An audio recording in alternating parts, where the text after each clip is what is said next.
જોશો નું ફ્રેશ હોય.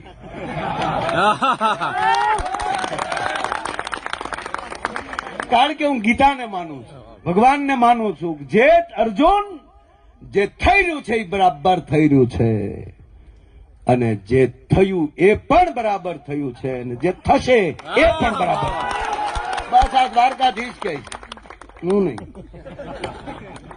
હું પણ એ જ કહું છું કે જે થઈ રહ્યું છે એ સારા માટે થઈ રહ્યું છે, જે થશે એ પણ સારા માટે જ થશે.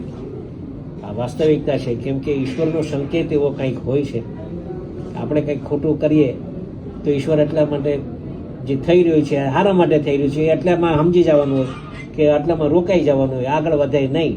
અને એના માટે આ થઈ રહ્યું છે સારા માટે થઈ રહ્યું છે, થશે એ બી સારું જ થશે, અને હવનું ઈશ્વર સારું કરે. સર, એક આખી સવાલ કે આજે અહીંયા સંમેલન હતું, સુરતમાં આવ્યા, અને કઈ રીતનો સંદેશો? કોઈ સંમેલન નહીં, આ માત્ર ને માત્ર મારે આભાર માનવો નથી. એક બપોરે હું અહીંયા આવ્યો અને બપોરે એક મીડિયા દ્વારા એક સંદેશો પહોંચાડ્યો કે બધાનો આભાર માનો છે, અહીંયા ભેગા થાવ. આટલી મોટી સંખ્યા થશે મને પોતાને આઈડિયા નહોતી, પણ હું ફરીથી આપના માધ્યમથી હું 18 વર્ણના લોકોનો અમે આભાર માનીએ છીએ, સોશિયલ મીડિયાના લોકોનો આભાર માનીએ છીએ, ટીવી મીડિયા જે છે એમનો અમે આભાર માનીએ છીએ કે આ લડતમાં અમારા સાથ અને સહકાર આપ્યો.